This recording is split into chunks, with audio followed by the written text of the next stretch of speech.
اعوذ باللہ من الشیطان الرجیم بسم اللہ الرحمن الرحیم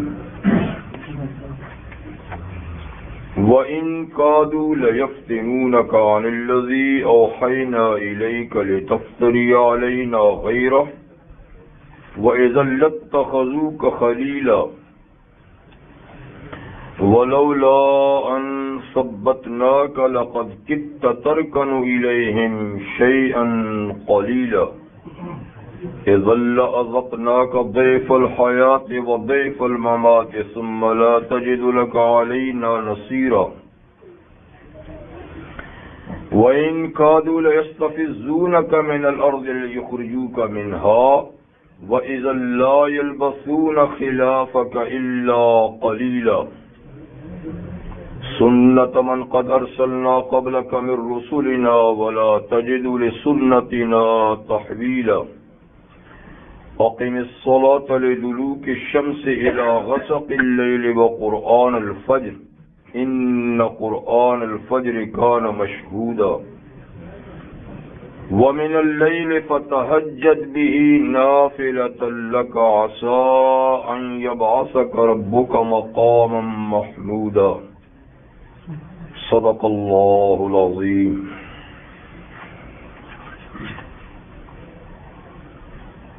سورۃ الاسراء کی آیہ نمبر 73 سے 89 تک آیتیں آپ کے سامنے تلاوت کی گئی۔ ان آیات مبارکہ سے پہلی آیات میں فرمایا تھا کہ قیامت کے دن سب لوگوں کو ان کے امام اور پیشوا کے ساتھ بلایا جائے گا۔ امام اور پیشوا کے کئی معنی ہو سکتے تھے، جیسے میں نے ذکر کیا۔ اس سے مراد اعمال نامے بھی ہو سکتے ہیں، اس سے مراد وہ کتابیں بھی ہیں جو اللہ نے ہر امت کے لیے بھیجی ہیں، اور اس سے مراد ہر دور کے وہ اچھے برے جو پیشوا رہنما ہیں وہ بھی ہو سکتے ہیں، اور اس سے مراد انبیاء کرام بھی ہو سکتے ہیں۔ بہرحال سب لوگوں کو اس کے امام کے ذریعے سے بلایا جائے گا اور لوگوں کو ان کے اعمال نامے دیے جائیں گے اور سب کے ساتھ مکمل انصاف ہوگا۔ اب جو لوگ دنیا میں حق بات سے اندھے بنے رہے تو وہ قیامت کے دن بھی اندھے ہی اٹھیں گے۔ اندھے اٹھنے کا مطلب یہ ہے کہ یہ نہیں کہ ان کی یہ آنکھیں اندھی ہوں گی، مطلب یہ کہ جس طرح دنیا میں حق سے اندھے تھے وہاں بھی حق سے اندھے ہوں گے، یہاں کوئی حاصل نہیں کیا وہاں بھی کچھ نہیں ملے گا، خالی آدمی۔ اب کی آیات میں، پہلی آیات میں نبی کریم صلی اللہ علیہ وسلم کو اس بات سے باخبر کیا جا رہا ہے کہ آپ کے مخالفین آپ کو صراط مستقیم سے ہٹانے میں ہر قسم کا حربہ استعمال کریں گے، جن میں سے ایک خاص صورت یہ تھی جس کی پر یہ آیتیں نازل ہوئی کہ طائف کے لوگ، جو مکہ کے بعد دوسرا اس ایریا کا حجاز کا بڑا شہر تھا طائف، تو طائف کے لوگوں کا ایک وفد نبی کریم علیہ السلام کی خدمت میں آیا اور اس نے آ کر کہا کہ ہم اختلاف مٹانا چاہتے ہیں اور ہم مسلمان ہونا چاہتے ہیں، لیکن ہماری کچھ شرائط ہیں، اگر یہ شرائط آپ مان لیں تو ہم آپ کے حلقے میں آ جائیں گے۔ جن میں سے پہلی شرط انہوں نے یہ کہی کہ ہمیں عرب کی اقوام میں سب سے اعلیٰ پوزیشن دی جائے، یعنی جتنی قومیں اس ایریے میں ہیں ان سب میں ہمیں طائف والوں کو سب سے برتری دی جائے کہ یہ سب سے برتر ہیں، سب سے اونچے ہیں، اعلیٰ ہیں، عرفہ ہیں۔ جی دوسری شرط یہ ہے کہ ہماری وادی وجہ جو مکہ اور طائف کے بیچ میں وادی ہے، اس کو حرم کی طرح حرم قرار دیا جائے. جیسے حرم ہے ایسے اس پوری وادی کو بھی آپ حرم بنا دیں، تاکہ یہاں بھی جو نیکی کی جائے تو حرم کے ہم پلہ ہو. 2 شرطیں ہوگی. تیسری شرط یہ ہے کہ ہمیں زکوٰۃ سے مستثنا قرار دیا جائے، ہم زکوٰۃ نہیں دیں گے. اور چوتھی شرط یہ ہے کہ ہم جہاد میں جنگوں میں بھی آپ کا ساتھ نہیں دیں گے. اور 5ویں شرط ہماری یہ ہے کہ ہم اپنے بت اپنے ہاتھوں سے نہیں توڑیں گے. ٹھیک ہے. اور یہ کہ 1 سال تک ہمیں اس کی مہلت بھی دی جائے کہ ہمارے بت ہم تو توڑیں گے نہیں، لیکن کوئی اور بھی نہیں توڑے اور یہ سلامت رہیں. تو ہم خیر پوجا پاٹ تو ان کی نہیں کریں گے، لیکن 1 سال تک ان کے نام کے آنے والے نذرانے ہم وصول کریں گے. اور جو لوگ پوجا کریں گے نذران لیں گے تو وہ مجاور کی حیثیت سے پوجا نہیں کریں گے. اور ایک ہماری آخری شرط یہ ہے کہ یہ رکوع سجدہ ہم سے نہیں ہو سکتا، لہذا نماز سے بھی ہمیں مستثنا قرار دیں. یہ جناب طائف والوں کی شرطیں تھیں کہ اگر یہ منظور ہو جاتی ہیں تو ماشاءاللہ ہم مسلمان ہو جاتے ہیں. اس پر رحمت عالم صلی اللہ علیہ وسلم نے ارشاد فرمایا کہ لا خیر فی دین لا رکوع ولا سجود فی، اس دین میں تو کوئی خیر ہی نہیں جس میں رکوع سجدہ نہیں ہے.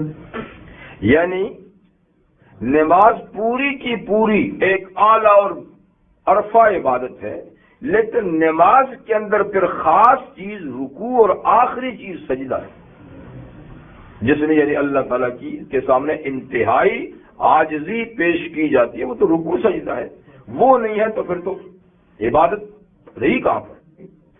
تو یہ تو نہیں ہو سکتا کہ نماز سے استثناء ہو جائے، روز اور سے زکوٰۃ سے استثناء ہو جائے، جہاد سے استثناء ہو جائے. باقی فرما کہ ان ساری شرطوں میں ایک شرط تمہاری صرف قابل قبول ہے، چلو بتوں کو تم اپنے ہاتھ سے نہیں توڑو، ہم توڑوا دیں گے، اس کا انتظام ہم کر لیں گے، تم خیر سے نہ توڑو.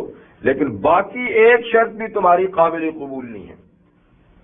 نہ تو میں اپنے پاس سے کسی جگہ کو حرم بنا سکتا ہوں، ٹھیک ہے نا، نہ کسی قوم کو اونچی پوزیشن دے سکتا ہوں. وہ تو اللہ نے خود پوزیشن ذکر کی ہے، نہ اکرمکم عند اللہ اتقاکم. قبائل، خاندان، یہ تو پہچان کا ذریعہ ہے. اللہ کے ہاں عزت تو تقوی کی بنیاد پہ ملتی ہے. جو زیادہ اللہ کے قریب ہوگا، متقی ہوگا، اس کا مقام بلند ہوگا. تو یہ چیز نہیں کہ میں تمہیں بڑھا دوں، تمہارا اور کوئی شخص قابل یعنی قابل قبول تمہاری نہیں. تو ان کا مقصد یہ تھا کہ اس طریقے سے کچھ لوگ کچھ دو کے اصول پر بات بن جائے. اس کو اللہ تعالیٰ نے سورہ نون والقلم میں بھی بیان کیا ہے، وَدُّوا لَوْ تُدْهِنُوا فَيُدْهِنُونَ. یہ آپ کے مخالف چاہتے ہیں کہ آپ تھوڑا سا ڈھیلا ہو جائیں تو یہ بھی مخالفت میں ڈھیلے ہو جائیں گے. آپ ان کی مخالفت میں ڈھیلے ہو جائیں، یہ بھی ڈھیلے ہو جائیں گے، لیکن آپ نے ایسا یہ نہیں کرنا. اس کا بیان ہے وَإِن قَادُوا، ان اصل میں یہ ان ہے. اور بے شک یہ لوگ یعنی طائف والے قریب ہے لَيَفْتِنُونَكَ عَنِ الَّذِي أَوْحَيْنَا إِلَيْكَ، کہ آپ کو فتنے میں ڈال دیں. یہ ایسے ایسے مطالبات پیش کرتے ہیں کیونکہ اسی قسم کے کچھ اور مطالبات جو ہے نا مکہ والوں نے تو حضور کے سامنے پیش کیا تھا. اور یہ جھگڑا کرنے کی کیا ضرورت ہے، ایسا کریں نا، کچھ آپ دل کی بات بتائیں. آخر یہ ہنگامہ کھڑا کیا ہے، دوسرا دین یہ وہ، تو آپ بتائیں. آپ کنگ بننا چاہتے ہیں تو ہم تاج پوشی کر لیتے ہیں آپ کی، جی. آپ حسن و جمال کے دلدادہ ہیں تو آپ جدھر اشارہ کریں وہ بیٹی پہنچا دیتے ہیں، جی. آپ دولت مند بننا چاہتے ہیں تو سارے کے سارے دولت اکٹھی کر کے آپ کو اس ایریے کا سب سے بڑا دولت مند بنا لیتے ہیں. یہ پیشکش مکہ والوں نے بھی کی تھی. تو آقا صلی اللہ علیہ وسلم نے کیا فرمایا تھا؟ یہ تو معمولی چیزیں ہیں. تم ایک ہاتھ میں سورج اتار کے رکھ دو، دوسرے ہاتھ میں چاند اتار کے رکھ دو، تو بھی میں اپنی دعوت سے باز نہیں آؤں گا اور اللہ کا فرمان تمہیں پہنچا کے رہوں گا. یہ کیا باتیں ہیں؟ تو ان کی وہ پیشکشیں تھی، ان کی یہ پیشکشیں. تو اللہ تعالیٰ فرماتے ہیں کہ قریب ہے کہ یہ لوگ آپ کو فتنے میں ڈال دیں اس چیز سے جو ہم نے آپ کی طرف وحی کی ہے. لِتَفْتَرِيَ عَلَيْنَا غَيْرَهُ، تاکہ آپ ہم پر گھڑ لیں قرآن کے سوا کوئی اور بات جو ہم نے نہیں کہی، اور آپ کہہ دیں ان کی بڑی کوشش ہے کہ آپ سے ایسی بات کہلوانا چاہتے ہیں جو ہم نے نہیں کہی، آپ کہہ دیں. وَإِذَا لَاتَّخَذُوكَ خَلِيلًا، تو اس وقت یہ آپ کو دوست بنا لیں گے. ان کے ایسے مطالبے پورا ہو گئے تو پھر آپ کو دوست بنا لیں گے. لیکن ہم بھی ایسے کچے نہیں ہیں کہ ایسے چھلکنے والے کو نبی بنا دیں. جی وَلَوْلَا أَن ثَبَّتْنَاكَ، اگر ہم آپ کو ثابت قدم نہ بناتے، مضبوط نہ بناتے، لَقَدْ كِدتَّ تَرْكَنُ إِلَيْهِمْ شَيْئًا قَلِيلًا، تو قریب تھا کہ آپ ان کی طرف تھوڑا سا جھک جاتے، تھوڑا سا. شیئن قلیلا، شیئن قلیلا، یعنی بالکل معمولی سا جھکاؤ ہو جاتا اگر ہم آپ کو مضبوط نہ کر لیتے. تو اس جملے میں نبی کریم علیہ السلام کی تعریف کا پہلو ہے. مطلب کہ ہم نے آپ کو معصوم بنایا ہے، ہم نے آپ پہ عصمت کی چادر ڈالی ہوئی ہے. کوئی دنیا کی طاقت آپ کو اتنا ذرا بھی، اگر یہ چادر عصمت کی نہ ہوتی، ہماری طرف سے تحفظ نہ ہوتا، سیکورٹی نہ ہوتی، تو آپ تھوڑا سا جھک جاتے. ٹھیک، لیکن تھوڑا سا آپ جھک جاتے تو جرم کتنا ہوتا، اور کوئی جھک جاتا تو کوئی بات نہیں. اوروں کی تو ہم بڑی بڑی چلتی کر دیتے ہیں، تھوڑی تو تھوڑی ہے، لیکن آپ جس منصب پر ہیں آپ تھوڑا سا بھی جھک جاتے تو کیا ہوتا؟ اذا لأذقناك ضيف الحیات، تو اس وقت ہم آپ کو دنیا کے اندر بھی ڈبل سزا دیتے. ضیف ڈبل حیات اس دنیا میں بھی، وہ ضیف الممات، اور موت کے بعد بھی ڈبل سزا دیتے. آپ کا منصب جتنا عالی ہے، آپ کا منصب جتنا عالی ہے، تو عالی منصب جو ہوتا ہے اس کی چھوٹی سی غلطی بھی سنگین سمجھی جاتی ہے. تو پھر یہ کہ چھوٹی غلطی بھی معاف نہ ہوتی اور اس پر بھی سنگل عذاب بھی نہیں، ڈبل ہوتا. ثم لا تجد لك علينا نصيرا، اور پھر آپ اپنے لیے ہمارے خلاف کوئی مددگار بھی نہ پاتے کہ کوئی مدد کرتا آپ کی اور ہمارے عذاب سے چھڑاتا. یہی بات سورہ احزاب میں امہات المومنین کے بارے میں بھی نبی کریم صلی اللہ علیہ وسلم نے ارشاد فرمایا ہے. یعنی اللہ تعالیٰ نے ارشاد فرمایا امہات المومنین کے بارے میں. جی تو امہات المومنین کے بارے میں فرمایا یا نساء النبی لستن کاحد من النساء، اے نبی کی بیویوں تم اور عورتوں کی طرح نہیں ہو، تم اور عورتوں کی طرح نہیں ہو. یعنی تمہارا ایک خاص مقام ہے اور تم رحمت للعالمین صلی اللہ علیہ وسلم کی بیویاں ہو، امت کی مائیں ہو. جیسے اللہ تعالیٰ نے فرمانا کہ النبی اولا بالمؤمنین من انفسہم وازواجہ امہاتہم، کہ نبی کریم علیہ السلام مومنوں کی جانوں سے بھی ان سے آگے ہیں. مومن کی جان مومن کے لیے بعد میں ہے، نبی کی جان آگے ہے. جو پیغمبر کریم صلی اللہ علیہ وسلم ایک مرتبہ تشریف لے جا رہے تھے تو حضرت عمر رضی اللہ عنہ آپ کے ساتھ ساتھ جا رہے تھے. حضور ایسا نہیں کرتے تھے کہ آگے آگے آپ جا رہے ہیں، پاکی صاحب پیچھے جا رہے ہیں، کبھی صحابہ آگے جا رہے ہیں، کبھی صاحب جا رہے ہیں، کبھی ہاتھ میں ہاتھ ڈالا ہوا ہے جی. تو بے تکلف زندگی تھی. اب تو ماشاءاللہ باتیں ہو رہے ہیں، حضرت سے آگے قدم تو رکھے کوئی جی ہے ہی نہیں ہے. تو جا رہے ہیں اور ہاتھ میں ہاتھ، حضرت عمر کا ہاتھ میں حضور کا ہاتھ لیا ہوا جا رہے ہیں. تو یہ بڑی ایک عجیب شان سے جا رہے ہیں. تو حضرت عمر رضی اللہ نے اس موقع میں فرمایا کہ حضور آپ تو ہر چیز سے پیارے ہیں سوائے جان کے. جیسے کہ بڑا تیر مار دیا کہ آپ مجھے ہر چیز سے پیارے ہیں سوائے. حضور نے قدم روک لی. کا عمر کیا کہا ہے، جب تک اپنی جان سے بھی آگے نہیں رکھو گے تو ایمان مکمل نہیں ہوگا.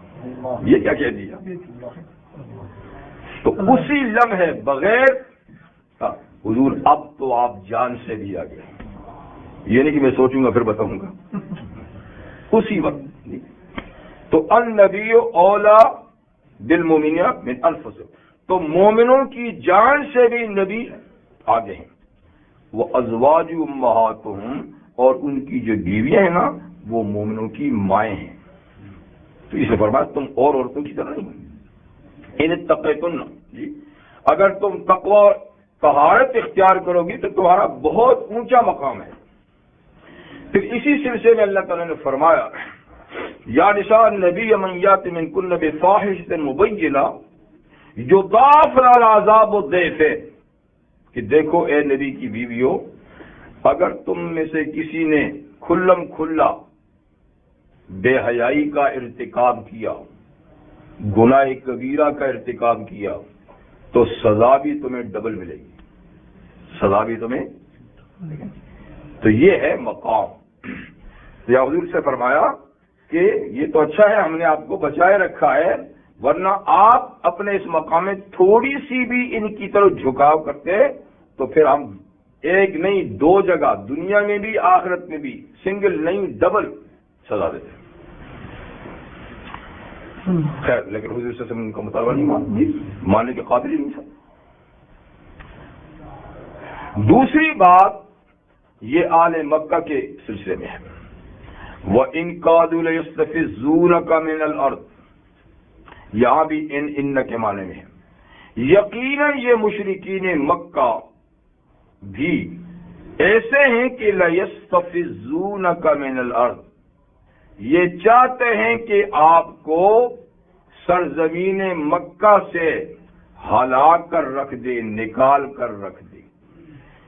استفزاز کہتے ہیں جھٹکا دے کر کسی چیز کو کمزور بنانا. درخت کو جھٹکا دے کر کمزور کیا جائے تاکہ اس کو اکھاڑنا آسان ہو جائے. تو استفزاز کا معنی یعنی کمزور بنانا، جھٹکا دینا، ہلا دینا. تو یعنی یہ آپ کے لیے ایسے حالات پیدا کر رہے ہیں کہ آپ یعنی مکہ سے نکل جائیں. تو یہ آپ کو مکہ سے نکالنا چاہتے ہیں. من الارض سے مراد ارض مکہ. تو یہ آپ کو اس مکہ میں کیوں کمزور بنانا چاہتے ہیں، ہلانا چاہتے ہیں؟ لِيُخْرِجُوكَ مِنْهَا، تاکہ بآسانی آپ کو مکہ سے نکال باہر کریں. یہ ان کی کوشش ہے. تو اس کوشش کی ابتدا یوں ہوئی کہ صحابہ کرام پر انہوں نے عرصہ حیات تنگ کیا، اتنا ان کے ساتھ ناروا سلوک کیا، ان پہ جان کی بن آئی اور یہ سختیاں ناقابل برداشت ہو گئیں. تو نبی کریم علیہ السلام نے ان حضرات جن کی پر یہ سختیاں ناقابل برداشت ہو گئی تھیں اجازت دی کہ وہ مکہ چھوڑ کر حبشہ چلے جائیں. تو پہلی مرتبہ کچھ حضرات حبشہ گئے، پھر دوسری مرتبہ ایک بڑی تعداد حبشہ گئی. تو 2 دفعہ ہجرت حبشہ کو ہوئی، ایریٹریا، ایتھوپیا جو آج کل ہے. اور اس کے بعد پھر بھی سلسلہ رکا نہیں. تو حضور صلی اللہ علیہ وسلم نے صحابہ کو مدینہ ہجرت کرنے کا کہا. تو اب مدینہ، تیسری ہجرت مدینہ کے لیے شروع ہوگی. ہوتے ہوتے ہوتے نبی کریم علیہ السلام کے خلاف بھی پلان بن گیا جی. اور دارالندوہ میں خصوصی میٹنگ بلائی گئی جو سورہ انفال میں گزر چکا ہے. اس وقت جو دارالندوہ تھا قصی ابن کلاب جو حضور علیہ السلام کے داداؤں میں سے ایک پہلے دادا گزرے تھے، ان کا ایک مکان تھا جسے مکہ والوں نے خرید کر پارلیمنٹ ہاؤس، دارالندوہ کا معنی مشورے کا گھر، مجلس شورا جہاں ہوتی تھی، وہ بنایا تھا. اور یہ جو موجودہ حتیم ہے، حتیم سے پیچھے جو جگہ ہے یہاں تھا یہ مکان، یعنی حتیم سے پیچھے جو جگہ کھلی جگہ ہے یہاں تھا یہ دارالندوہ کا. تو یہاں میٹنگ بلائی بند کمرے میں، صرف سردار اکٹھے ہوئے اور پھر حلیہ بدل کر شیخ صاحب بھی آ گئے. ہاں وہ بھی آ گیا کہ میں بھی اس مشن کا آدمی ہوں اور میں تمہیں بہتر مشورہ دوں گا. تو اس کو خصوصی طور پہ یعنی اس میں شریک کیا گیا اور اس میں حضور صلی اللہ علیہ وسلم کے بارے میں آخری فیصلہ کیا گیا اور وہ یہ کہ ان کو ختم کر دیا جائے. جی تو قریب ہے کہ یہ آپ کو زمین سے ہلا دیں، کمزور کر دیں تاکہ آپ کو نکال برکیں. تو اگر یعنی یہ ایسا کر لے، ایسا اس میں وہ کامیاب ہو جائیں تو اپنے طور پہ تو خیر انہوں نے جو کچھ کیا، لیکن اللہ نے سارا پلان حضور کو بتا دیا اور فرمایا کہ آج رات کو آپ چلے جائیں، ان کی آنکھوں میں دھول جھونک کر چلے جائیں. تو انہوں نے مکان کا تو محاصرہ کیا ہوتا نا، صبح اٹھتے ہی سب تلواریں برس پڑیں گی، لیکن حضور صلی اللہ علیہ وسلم اٹھے اور مٹی پھینکی، وہ سب ملتے رہے، بے ہوش ہو گئے اور 20 شخص نکل کے چلے گئے. تو فرمایا یہ آپ کو نکال کے کیا چین سے رہیں گے؟ وَإِذَا لَا يَلْبَسُونَ خِلَافَكَ إِلَّا قَلِيلًا، پھر تو یہ آپ کے بعد بہت تھوڑا ہی رہیں گے. یہ تو اپنی خوش قسمتی سمجھیں کہ آپ ہیں تو ان کو ہم وقت دے رہے ہیں، آپ گئے تو پھر وقت بھی ختم ہے. یہ کیا سمجھتے ہیں؟ پھر یہ آپ کے پیچھے بہت تھوڑا رہیں گے. چنانچہ پھر کتنا 1 سال اور کچھ مہینے ہی ہوا تھے کہ بدر میں پہنچ گئے، بدر میں پہنچ گئے. اور نبی کریم صلی اللہ علیہ وسلم نے فرمایا کہ آج مکہ نے اپنے سارے جگر گوشے یہاں پہنچا دیے ہیں، مکہ کے کلیجے کے ٹکڑے آ گئے ہیں سارے. جی اور حضور نے صحابہ کو جا کر نشان لگا کے بتایا ابو جہل کل یہاں پڑا ہوگا، شیبہ یہاں ہوگا، فلاں یہ ہوگا، فلاں. او جو 70 مرے تھے نا، 70 کے گرنے کی جگہ ایک ایک کر کے بتا دی کل یہ فلاں فلاں فلاں فلاں یہاں پڑے ہوں گے. اور کل جب جنگ چھڑی تو 1 انچ بھی کسی کی لاش بتائی ہوئی جگہ سے ادھر ادھر نہیں تھی، جہاں حضور نے بتایا تھا وہی پڑے تھے. تو یہ کیا سمجھتے کہ آپ کو نکال کے چین سے رہیں گے؟ اذا لا يلبسون خلافك الا قليلا، پھر تو یہ آپ کے بعد بہت تھوڑا ہی رہیں گے اور ان کا خاتمہ ہو جائے گا. پھر اللہ تعالیٰ تسلی دیتے ہیں کہ یہ بات آپ ہی کے لیے نہیں، ہر نبی کے لیے ہم نے یہی قانون وضع کیا ہے.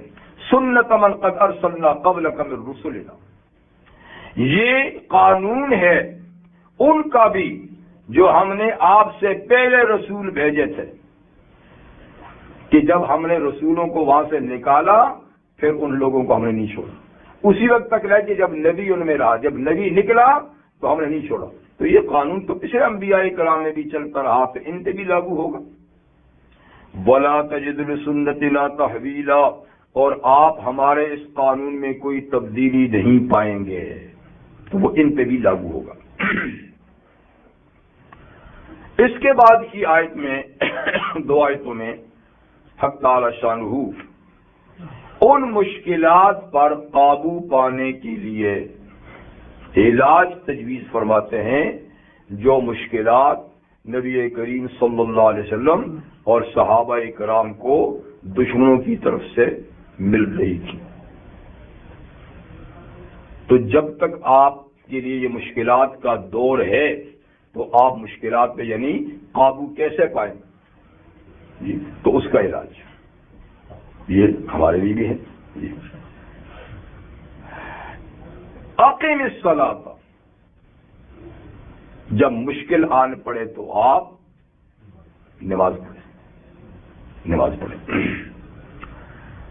یہ قانون اور یہ علاج سورہ بقرہ میں بھی اللہ تعالیٰ نے ذکر فرمایا، یا ایھا الذین آمنوا استعینوا بالصبر والصلاۃ، ایمان والو صبر اور نماز کے ذریعے سے مشکلات پر قابو پاؤ، مدد حاصل کرو، یعنی اللہ کی مدد مشکلات پہ حاصل کرو نماز اور صبر کے ذریعے سے۔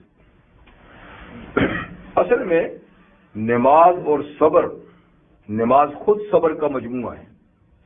جب آپ جتنی جگہ میں نماز پڑھتا ہے تو سب کچھ سے صبر کر کے ہی تو پڑھتے ہیں نا، تو وہاں صبر کو ایک مستقل چیز اور نماز کو مستقل چیز، دو چیزیں ذکر کی، یہاں ایک ہی ذکر کر دی، اس لیے کہ خود نماز جو ہے وہ صبر کا مجموعہ ہے۔ تو اصل بنیادی چیز جو ہے نا وہ یعنی نماز ہے، لیکن نماز کے لیے فرمایا نہیں کہ نماز پڑھ لو یا نماز ادا کر لو، کیونکہ یہ لفظ قرآن میں کہیں بھی نماز کے لیے نہیں ہے۔ جہاں بھی ہے تو اقامت کا لفظ ہے، اقیم الصلاۃ، اقیم الصلاۃ، جس کا معنی ہے نماز کو بالکل سیدھے طریقے سے ادا کرو، سیدھے طریقے سے ٹھیک کرو، سیدھی کرو، نماز کو سیدھی کرو۔ معلوم ہے کہ یہ ٹیڑھی ویڑھی بھی ہوتی ہے، اس میں گڑبڑ بھی ہوتا ہے، جیسے کہ وہ صاحب آئے تھے اور حضور علیہ السلام تشریف فرما تھے تو جلدی جلدی جی فارغ ہو گئے، السلام علیکم، حضور نے وعلیکم السلام، قم فصلی فإنک لم تصلی، جاؤ نماز پڑھو، تم نے نماز نہیں پڑھی۔ اچھا جی پتہ نہیں کیا غلطی ہوگی،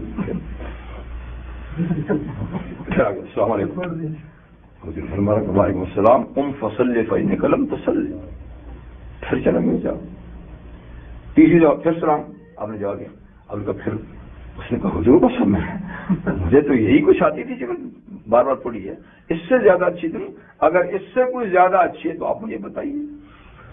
اب حضور صلی اللہ علیہ وسلم پہلی مرتبہ ہی بتا سکتے تھے نا کہ میں نماز میں یہ غلطیاں ہیں، اس کو ٹھیک کر، لیکن آپ نے کچھ نہیں کہا تاکہ اس کے دل میں اہمیت پیدا ہو کہ وہ کوئی خاص بات کر رہا ہے، اس لیے بار بار جاؤ پڑھ کے آؤ، تاکہ اس نے اس کو خود احساس ہوا کہ کوئی غلطی ایسی ہے جو بار بار مجھے کہتے ہیں۔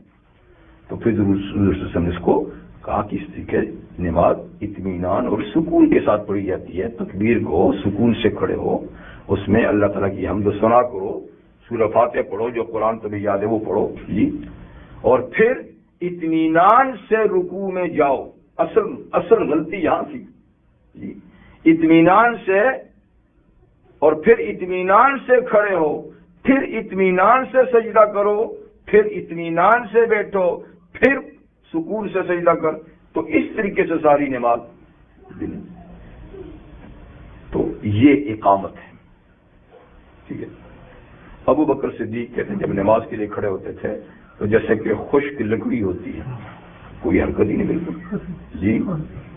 اسی طرح باقی صحابہ کرام، وہ جو صحابہ کرام کو ایک جنگ میں ایک چوٹی، پہاڑ کی چوٹی پر وہ پہرا دے رہے تھے، تو ایک نے کہا، دو تھے تو ایک نے کہا دونوں جا کر کیا کریں گے، ایک آرام کرے جی، ایک پہرا دے گا، وہ تھک گیا تو دوسرے کو لے کہ تو آرام بھی ہوگا تو پہرا بھی ہوگا۔ ایک دوسرا پہرے دار کھڑا ہوا، اس نے کہا یوں کھڑے ہو کر کیا کروں گا، نماز کیوں نہ پڑھوں۔ تو نماز میں لگے تو دشمن نے دیکھ لیا کہ یہ جو اوپر نیچے ہو رہا ہے کوئی، تو یہ کوئی آدمی ہوگا، تو اس نے تیر برسائے، لیکن یہ اقیم الصلاۃ، نماز قائم ہو رہی تھی، تیر لگ رہے ہیں، خون کے فوارے نکل رہے ہیں جی، پر وہ ہیں جو نماز پڑھی جا رہی، وہ اطمینان کے ساتھ نماز پڑھی، سلام پھیرا، پھر ساتھی کو جگایا، ساتھی نے دیکھو خون جی، اور یہ تیر کتنے تم نے پہلے کی؟ اس نے کہا یار میں نے ایک سورت شروع کی تھی تو میں نے کہا اس کو پوری کیے بغیر نماز نہیں ختم کرتا، یہ عقیدہ الصلاۃ جی۔ حضرت علی رضی اللہ تعالیٰ عنہ جنگ میں پیٹھ میں تیر پھنس گیا، بے بس ہو گیا جی، تو حضرات نے آ کر کہا کہ اس کو نکالیں، آپ کو پتہ نا تیر کے ساتھ تو کتنی چیزیں ہوتی ہیں، اس کو نکالو کتنا گوشت آ جاتا ہے باہر جی، ویسی چیز نہیں ہوتی۔ اب جیتے جاگتے آدمی کو گوشت اس کا چھیل لے کیسے ہو سکتا ہے؟ کہا بھائی نہیں ہو سکتا، کھینچو گے تو بڑی سخت تکلیف ہوگی. حضرت پھر ایسے ہی پیوست رہے گا؟ نے کہا نہیں، جب میں نماز شروع کروں گا پھر نکال دینا. کیا مطلب؟ جب میں نماز شروع کروں گا تو مجھے اپنی خبر نہیں ہوگی، پھر میں جس کی نماز پڑھتا ہوں اس کی خبر ہوگی، تو میں اپنے آپ سے بے خبر ہو جاؤں گا، تو پھر جو چاہو میرے ساتھ کرو. لیکن اس وقت بقائمی ہوش و حواس تم کیسے کھینچو گے، میں برداشت کروں گا. چنانچہ نماز شروع کی تو انہوں نے کھینچ لیا. تو یہ ہے اصل میں اقامت صلاۃ. اس لیے کہ جب ایک بندہ مومن صحیح معنی میں نماز کے لیے کھڑا ہوتا ہے تو اس کی ساری توجہ کس کی طرف ہوتی ہے؟ پھر وہ دنیا اور مافیا سے جب ہاتھ اٹھاتا ہے نا تو ہاتھ صحیح معنی میں اٹھاتا ہے.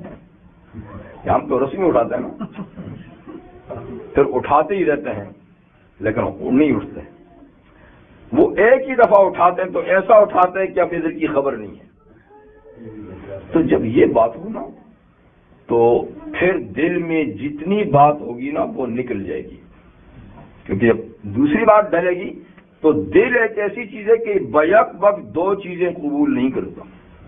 ایک کو نکالے گا تو دوسرا آئے گا، تو سارے خیال نکلیں گے تو اللہ کا دھیان آئے گا، وہ بھی ہیں، اور اللہ کا دھیان کیسے آئے گا؟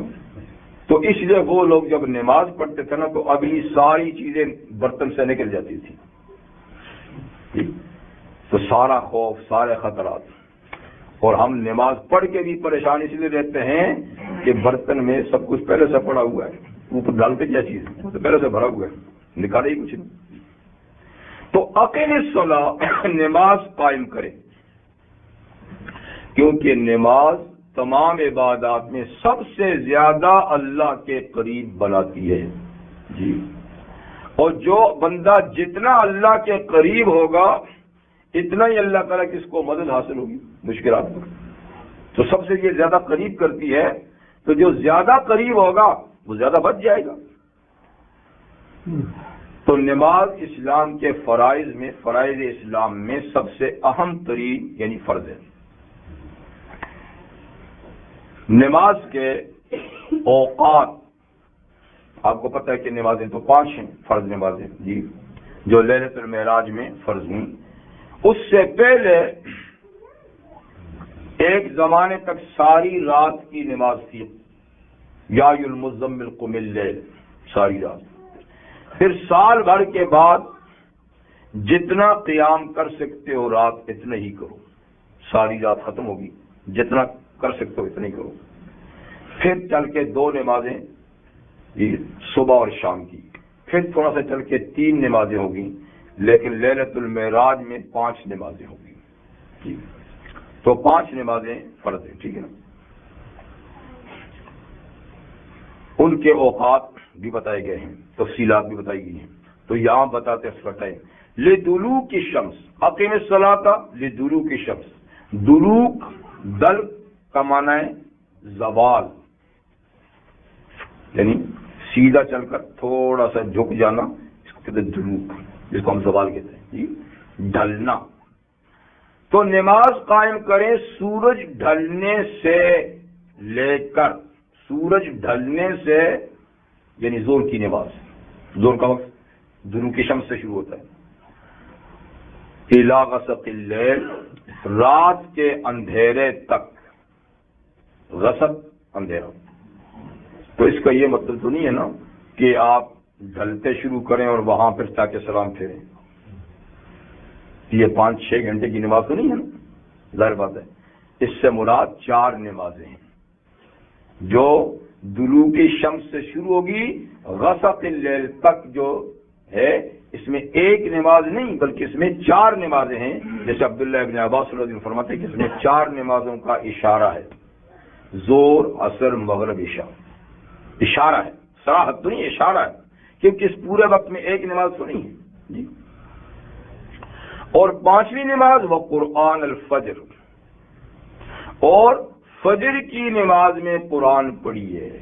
فجر کی نماز میں تو 4 نمازوں کو ایک ہی جگہ ذکر کر دیا اور فجر کی نماز کو الگ ذکر کر دیا. تو 5 نمازوں کا اشارتاً گویا اس آیت میں ذکر ہو گیا.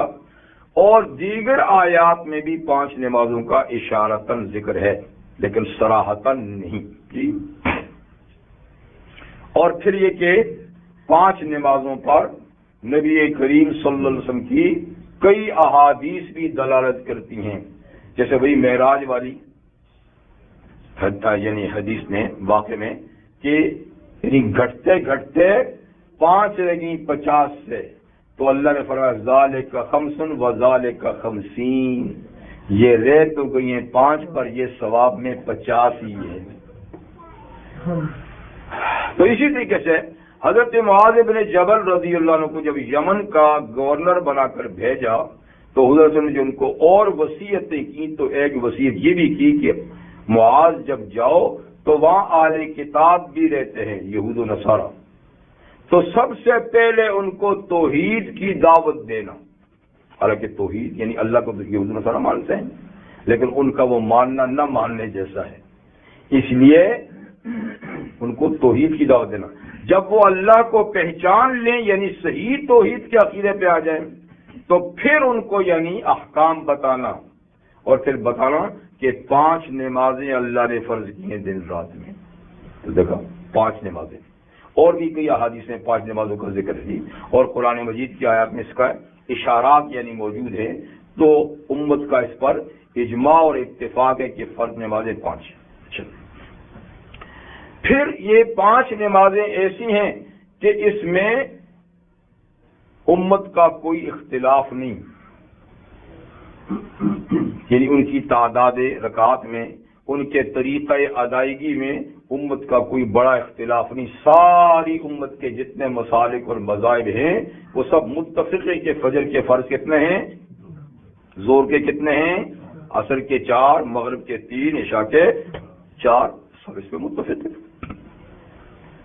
پھر یہ کہ سب میں قیام ہے فرض ہے، رکوع ہے فرض ہے، سجود ہے فرض ہے، قعود ہے، جو کچھ پڑھا جاتا ہے، تو یہ ساری چیزیں متفق ہیں۔ اگر اختلاف ہے تو ادائیگی کے تھوڑے سے طریقوں میں، وہ بھی استحباب ہے، کوئی فرض واجب کی بات نہیں، مستحب ہے کہ کوئی کہ یعنی اس پر اتفاق ہے کہ شروع میں ہاتھ اٹھائے جائے۔ اس میں اختلاف ہے کہ رکوع میں جاتے وقت بھی اٹھائیں اور رکوع سے اٹھتے بھی اٹھائیں جی، لیکن جو اٹھاتے ہیں تو وہ بھی اس کو مستحب کہتے ہیں، جو نہیں اٹھاتے ہیں تو وہ بھی اس کو مستحب کہتے ہیں بس، یعنی نہ اٹھایا تو وہ بھی نہیں کہتے کہ نماز نہیں ہوگی، اور جو اٹھاتے ہیں تو ہم بھی نہیں کہتے کہ نماز نہیں ہوگی، بس مستحب بات ہے۔ اسی طریقے سے آمین زور سے کہنا نہ کہنا مستحب، جو زور سے کہتے ہیں مستحب کہتے ہیں، جو زور سے نہیں کہتے مستحب کہتے ہیں۔ تو مطلب کہ ادائیگی کی، ہاتھ باندھنا اور ہاتھ چھوڑنا، جیسے کہ مالکی چھوڑتے ہیں جی، شیعہ لوگ بھی چھوڑتے ہیں، تو باندھنا سنت ہے، اگر لٹکا دیے تو بھی نماز ہو جائے گی، اسی بات ہے۔ پھر ہاتھ ناف پہ باندھے یا ناف سے نیچے باندھے مستحب، یہ بھی مستحب کی بات ہے، کوئی یہ نہیں کہ نماز نہیں ہوگی۔ تو مقصد یہ کہ جو تھوڑا سا ادائیگی میں فرق ہے تو استحبابی بات ہے، ورنہ نماز کی ساری چیزیں متفق علیہ ہیں امت کے درمیان۔ 5 نمازیں اور یہ ان کے اندر یہ فرائض ہے، یہ کام کیے جاتے ہیں اس طریقے سے، ٹھیک ہے نا۔ لیکن اس کے باوجود بعض سر پھرے لوگ ایسے ہیں، کوئی کہتا ہے نماز ایک ہی ہے، ایک ہی، کوئی کہتا ہے صرف 2 ہے، کیونکہ سورہ نور میں فجر کی نماز اور عشاء کی نماز کا نام ہے فجر عشاء۔ بعض کہتے ہیں کہ یہ آیت میں اس طریقے سے ہے کہ قبل طلوع الشمس و قبل الغروب، سورج ڈوبنے سے پہلے، سورج ڈوبنے کے بعد۔ اچھا، اور پرویز صاحب ہمارے گزرے، یہ نہیں مشرف صاحب نہیں، بہت پہلے غلام احمد پرویز بھائی، یہ جو غلام احمد نام ہوتا ہے نا، یہ پھر بڑے بگڑ کے پھر خود اس پہ تشریف لے آتے ہیں، غلام احمد قادیانی، غلام احمد پرویز جی ہیں تو نام کے لحاظ سے حضور کے غلام، لیکن وہ غلامی کی جگہ اٹھ کے پھر ان کے منصب پہ آ کے بیٹھ جاتے ہیں۔ تو غلام احمد پرویز ایک گزرا ہے، عبداللہ چکڑالوی گزرا ہے، یہ منکرین حدیث گزرے ہیں، حدیث کچھ نہیں، جو اس میں ہے بس ٹھیک ہے. اور اس میں بھی جب آتے ہیں تو منمانی بات. تو پرویز کہتے ہیں یہاں جو اللہ اللہ لکھا ہے اس سے مراد ہے گورنمنٹ, یعنی اللہ کی کوئی ہستی کوئی ذات. تو وہ اردو میں نماز پڑھا کرتا تھا اور اس کے نزدیک بھی وہی ہے جو یہاں ہے. اور وہ کہتا تھا کہ یہ نماز بھی رسمی ہم پڑھ رہے ہیں, اصلی نماز تو اس وقت کی جب ہماری حکومت قائم ہوگی. اصلی نماز تو اس وقت جب ہماری حکومت قائم ہوگی, اس وقت تک ہم یہ سر گزارا کرتے ہیں رسمی.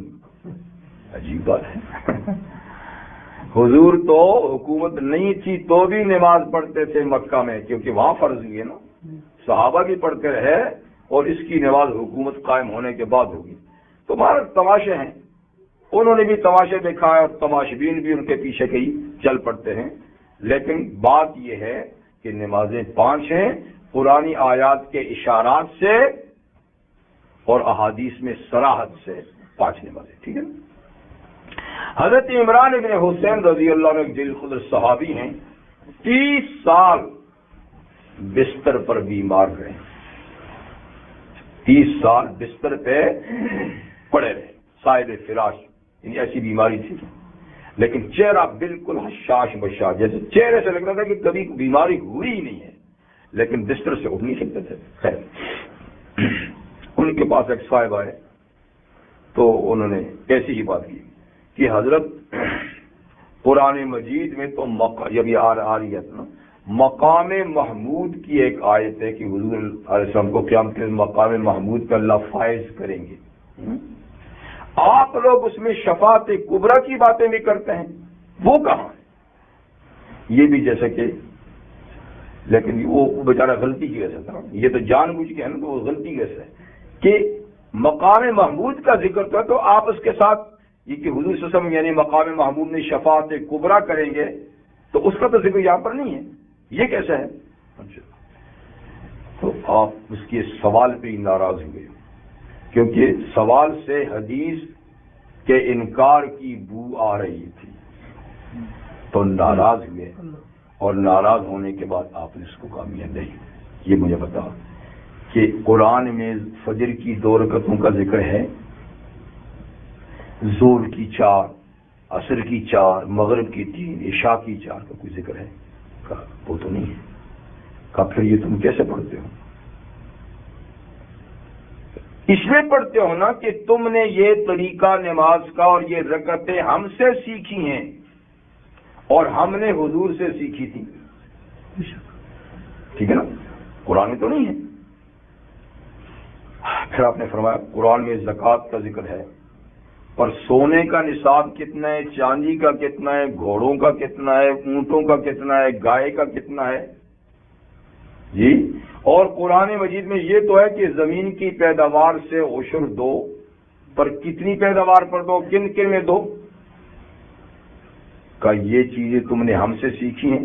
کہ جی, تو ہم نے حضور سے سیکھی ہیں. پھر انہوں نے فرمایا کہ دیکھو قرآن مجید میں اللہ تعالیٰ فرماتا ہے وَلْيَطَّوَّفُوا بِالْبَيْتِ الْعَتِيقِ, کہ پھر بیت اللہ کا طواف کرو, یعنی حج کے باقی کام کرنے کے بعد آخری طواف جو فرض ہے نا, تو بیت عتیق کا طواف کرو. تو اللہ نے طواف کا ذکر کیا, لیکن یہ قرآن میں ہے کہ 7 چکر کا طواف ہوتا ہے, حجر اسود سے شروع ہوتا ہے, اس میں رمل بھی ہوتا ہے, اور پھر اس کے اختتام پہ 2 رکعت نماز بھی پڑھی جاتی ہے. کہ تم نے ہم سے سیکھا ہے نا, ہم نے حضور سے سیکھا ہے. اور پھر فرمایا کہ دیکھو حدیث میں ہے کہ لا شغار فی الاسلام, اسلام میں نکاح شغار جائز نہیں. نکاح شغار کا معنی بٹے سٹے کا نکاح. بٹے سٹے جانتے ہیں کہ نہیں جانتے؟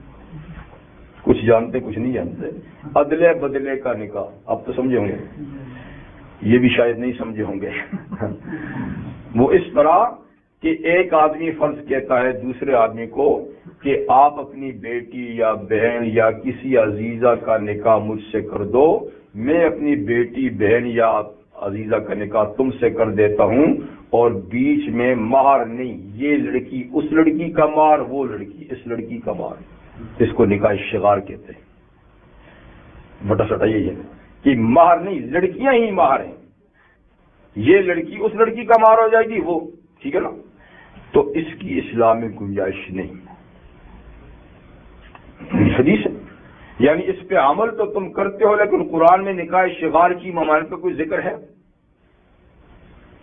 اب بہت سے ائمہ تو کہتے ہیں کہ یہ نکاح ہوتا ہی نہیں، 100 دفعہ ایجاب قبول کرو، خطبے پڑھو، گواہ لو، ہوتا ہی نہیں۔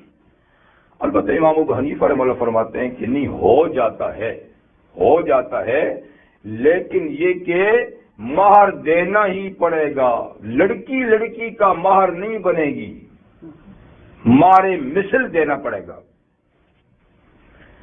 تو دیکھیں مہر کی دو قسمیں، ایک مہر مقرر یا متعین، ایک مہر مثل ہوتا ہے۔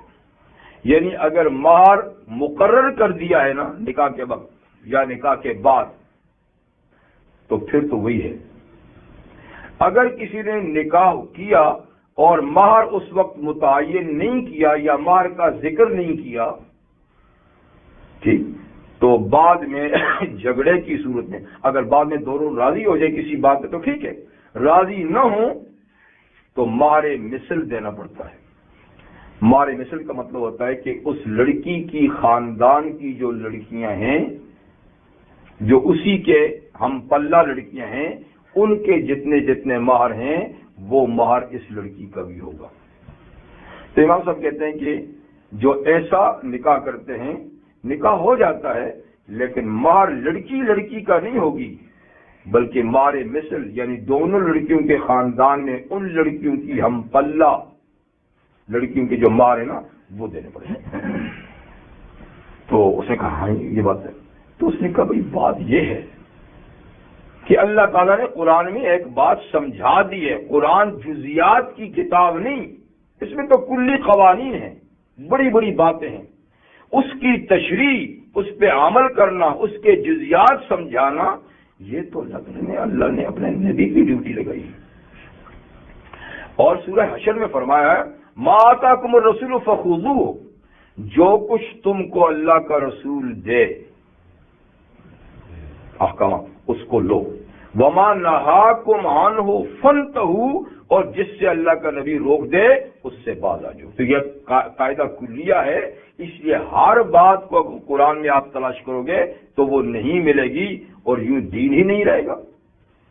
تو حدیث کے بغیر قرآن پہ کیسے عمل ہوگا؟ ہو نہیں سکتا۔ تو بہرحال اس آیہ کریمہ میں 5 نمازوں کی طرف اشارہ ہو گیا، طلوع شمس سے غسق اللیل تک 4، قرآن الفجر میں 5۔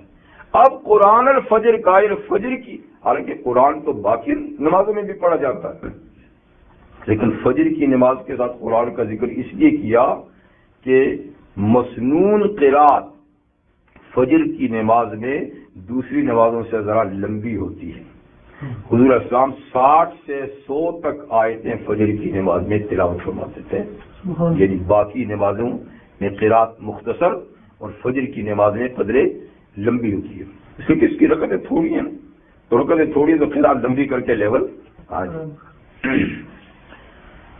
ان قرآن الفجر کان مشہودا، اور فرمایا کہ فجر کی نماز میں قرآن کا پڑھنا کان مشہودا، یہ فرشتوں کی حاضری کا وقت ہوتا ہے، اس لیے اس کا یہ خاص اہتمام کرنا چاہیے، کیونکہ یہ مشہودا اس قرات کے وقت یعنی فرشتے حاضر ہوتے ہیں، فرشتے تو اور بھی حاضر ہوتے ہیں لیکن یہاں جو فرشتوں کی حاضری ہے یہ کرامن کاتبین جو ہے نا ان کی بات ہے۔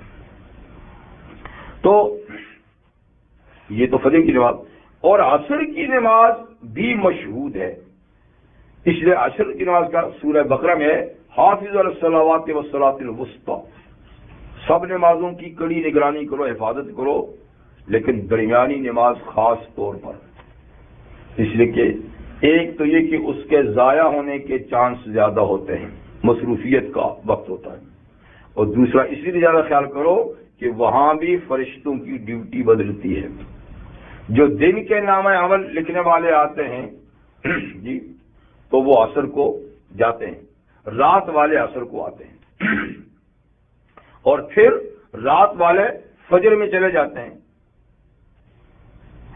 دن والے فجر میں آ جاتے ہیں۔ تو یہ دونوں نمازیں ایسی ہیں کہ جس میں فرشتوں کی ڈیوٹیاں بدلتی ہیں۔ تو نبی کریم سے فرماتے ہیں کہ اللہ تعالیٰ کو سب کچھ پتا ہے، لیکن ایک قانون ہے اللہ کا، یہ اپنی رپورٹ اللہ کے سامنے لے جاتے ہیں کہ بندے نے دن کو یہ کیا، یہ کیا۔ تو اللہ تعالیٰ پوچھتے ہیں ان سے، کیا آئے ہو، کیا کر رہا تھا بندہ؟ تو آخر میں جانے والا آخری عمل کیا لکھتے ہیں؟ عصر کی نماز۔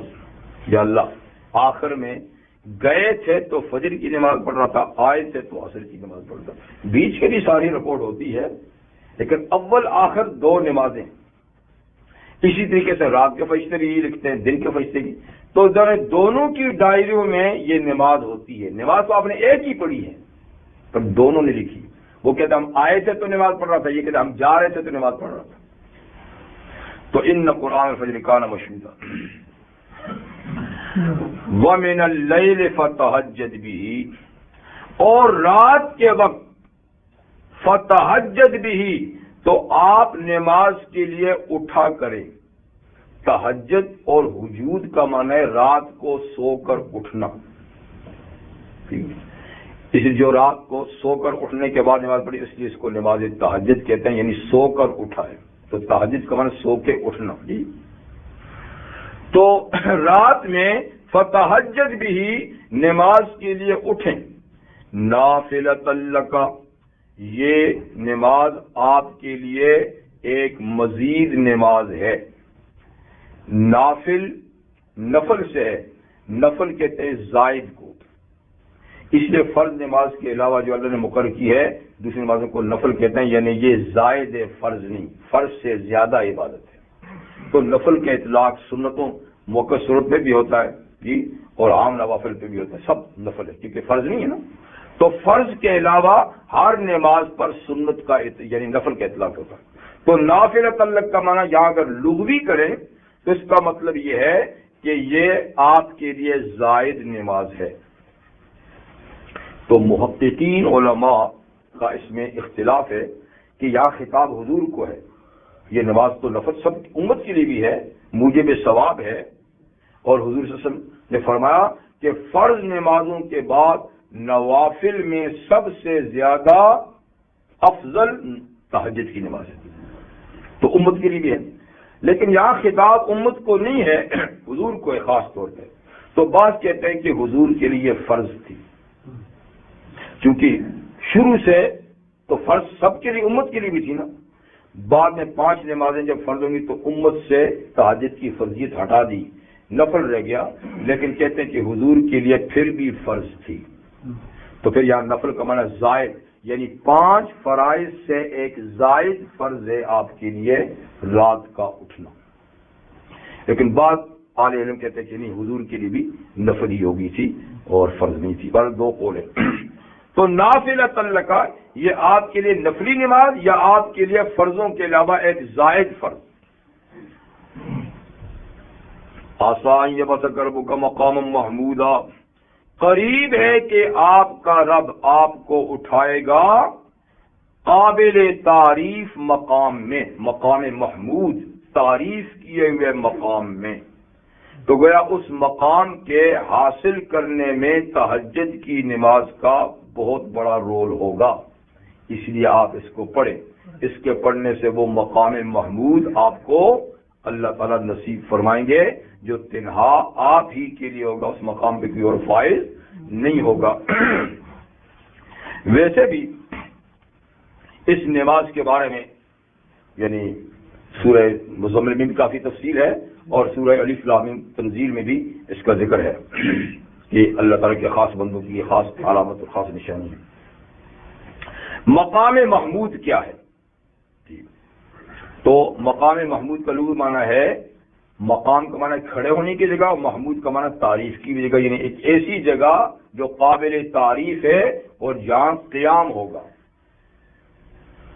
تو اس کی تفصیل یہ ہے کہ قیامت کے دن جب اللہ تعالیٰ کے حضور ساری مخلوق کھڑی ہوگی تو برسوں کھڑی رہے گی، برسوں کھڑے رہیں گے سب، تو کھڑے کھڑے پریشان ہو جائیں گے.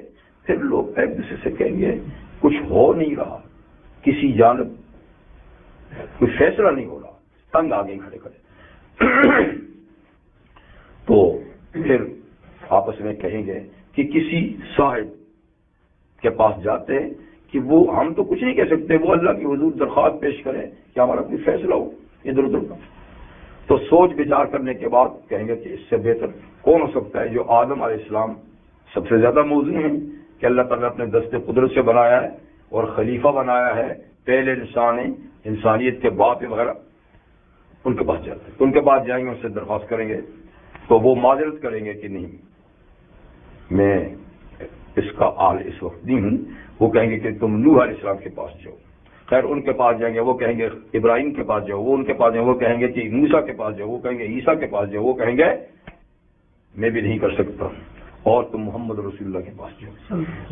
تو بہرحال یہ وفد حضور کے پاس آئے گا تو حضور صلی اللہ علیہ وسلم انکار نہیں کریں گے, انکار نہیں کریں گے, کہیں گے کہ ٹھیک ہے. لیکن اب براہ راست اللہ تعالی سے اس کا درخواست کرنا, تو اس سے پہلے اللہ تعالیٰ کی حمد و ثنا شروع کریں گے.